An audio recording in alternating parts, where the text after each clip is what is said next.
Welcome to This Explainer. I'm your host, and today we're doing something a little bit different.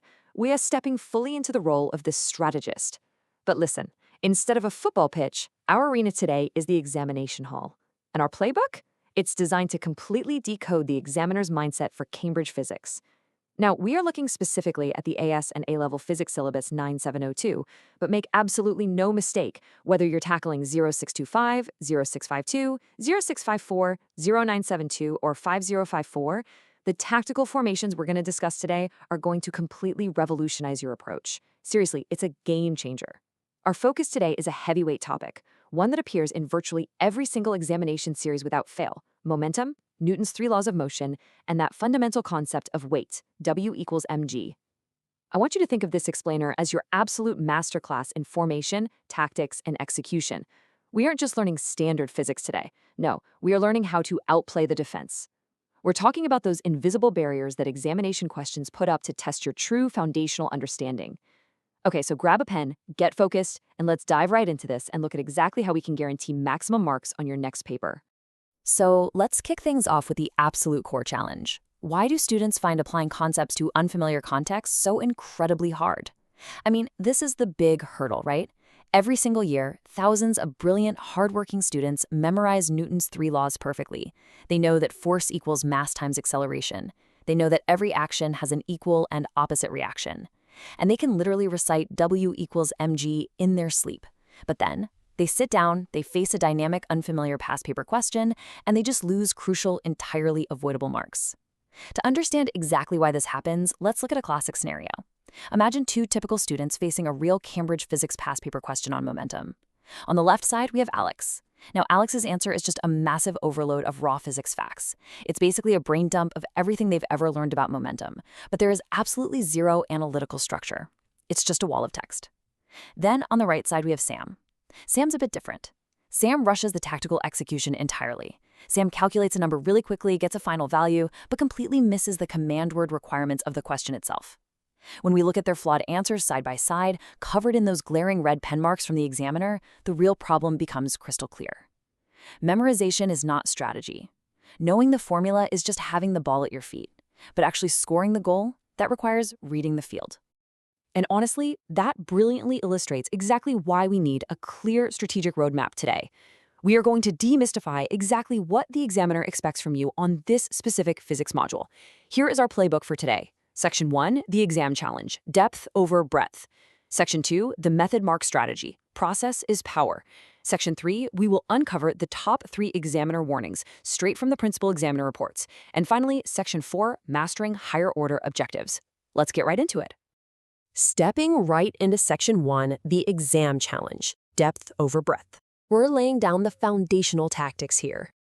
Okay, before we continue, subscribe to our YouTube channel Ace the Exams at acetheexams_IGCSE to excel in your Cambridge examinations. Click that subscribe button and hit the bell icon right now. All right, let's look at the core principle of the syllabus, which is perfectly clear.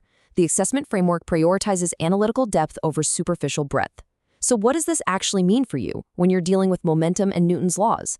It means examiners aren't just looking for a simple recitation of the rules. They don't just want a shallow passing game. They require logical, structured reasoning applied to unfamiliar scenarios. This is exactly where we decode the command words and apply what the top-tier students use, the PEEL framework. That stands for point, evidence, explanation, link. Think about it like this. If the question says, explain how Newton's second law applies to the momentum of the crashing vehicle, Alex, our student from earlier, just wrote down F equals ma and momentum is mass times velocity. Boom, done. But that's superficial breadth. That's a huge missed opportunity. A top-tier student uses PEEL to actually break through the examiner's defense. First, they make the point that forces the rate of change of momentum. Next, they provide the evidence by extracting the specific data given in the question prompt. Then they explain the physics mechanism tying the crash duration to the actual impact force. And finally, they link it all back to the specific context of the vehicle's crumple zone. It's a complete, airtight package. I want you to mentally set a 30-second timer next time you see a command word like explain or deduce. Ask yourself right then and there, am I just stating random facts, or am I providing true analytical depth using the PEEL structure?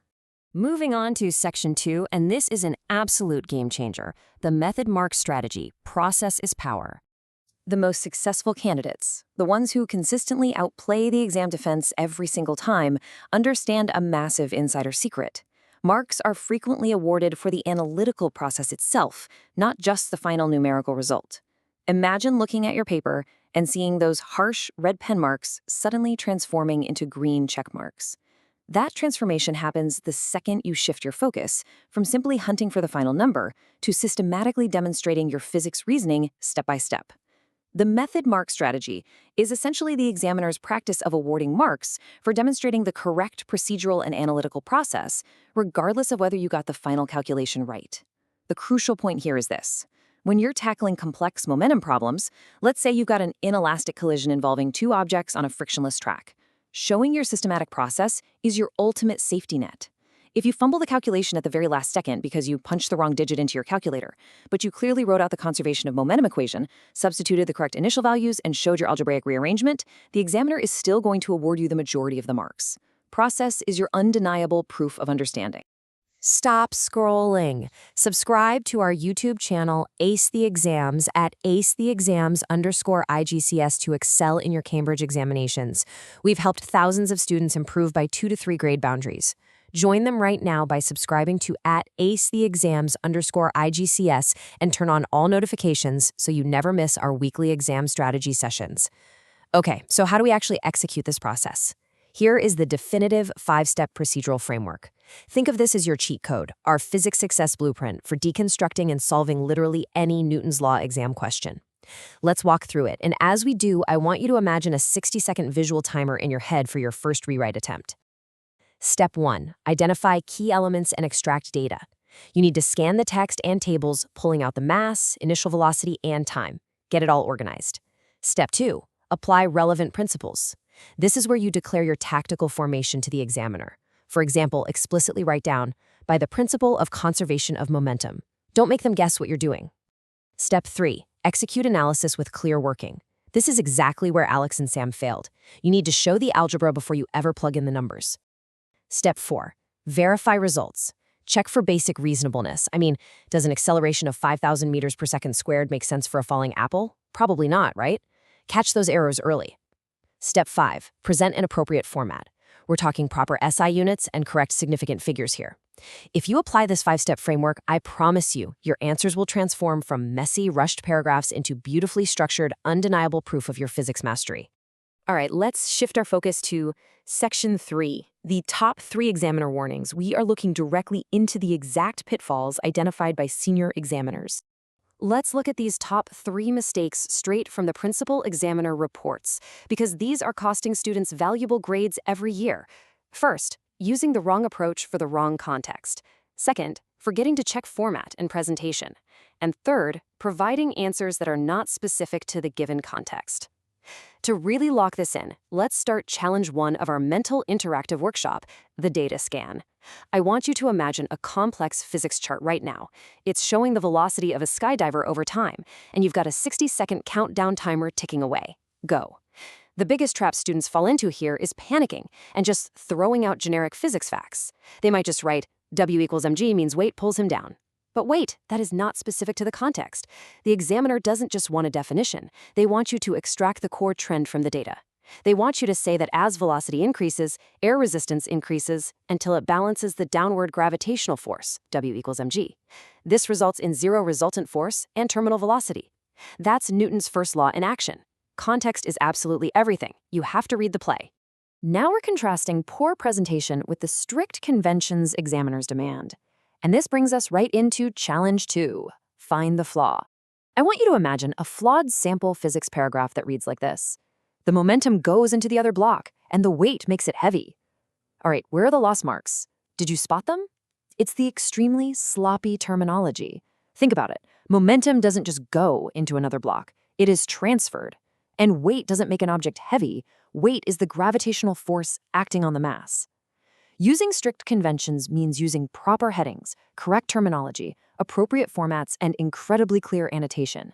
Your presentation of information must constantly signal to the examiner that you are a serious physicist, carefully executing your tactical plan, not just someone guessing at words. And that flows perfectly into a major examiner alert. Always define key physics terminology before using them in extended responses. The principal examiner reports reveal that candidates consistently confuse key terminology, and it ruins their entire argument. When you're dealing with Newton's laws, if a question asks you for a detailed explanation, do not just dive headfirst into a mathematical proof. This is challenge 3. Speed writing. Imagine you have a 30-second timer to write one perfect PEL paragraph. Your very first sentence should always be the definition. For example, momentum is the product of an object's mass and its velocity. Or weight, defined as W equals mg, is the force of gravity acting on an object's mass. By defining your terms right out of the gate, you immediately prove your fundamental understanding. This establishes massive credibility with the examiner before you even touch a calculator. Let's move into our final section, Section 4, Mastering Higher Order Objectives. This is where we bring everything together. This is where we finalize the complete physics answering system. We are talking about how to score the absolute highest marks, moving your grade potential progress bar all the way up to 100%. To outplay the exam defense completely, you really need to understand the time management matrix and how different questions demand entirely different levels of cognitive execution. This grading hierarchy breaks down exactly what is required to elevate your answer. At the bottom tier, we have the descriptive level. Here, the examiner expectation is just to extract data and state basic principles. This is exactly where Alex got stuck. Next up is the analytical level, where you interpret relationships and execute clear notation. This is where our 5-step procedural framework really starts to shine. But the top tier, the evaluative level, demands that you evaluate alternatives and actually justify your recommendations. If an exam question asks you to evaluate 2 different models of a collision, you absolutely cannot just describe them. You have to systematically break them down, check for reasonableness, and make a justified, evidence-based conclusion. Your time management matrix should dictate that you spend the bulk of your exam time on these high-value evaluative questions, perfectly deploying the PEL framework. And speaking of evaluating alternatives, let's look at the specific requirements for comparative analysis questions. These are the tricky ones that often trip up even the absolute best students. To conquer these, you must identify both similarities and differences. You must use comparative connectives like whereas, conversely, or in contrast. You must support each point with evidence extracted directly from the provided text or tables. And finally, you must draw conclusions on relative importance. For instance, if you're comparing the effect of changing mass versus changing velocity on the kinetic energy and momentum of an object, you need to clearly state how one has a linear effect while the other has a squared effect in kinetic energy. And you have to use that comparative language to link it back to Newton's fundamental laws. That right there is analytical depth in its purest form. So I want to leave you with this final provocative question. When facing your next momentum in Newton's laws paper, will you rely on superficial breadth, or will you execute the analytical depth the examiner actually demands?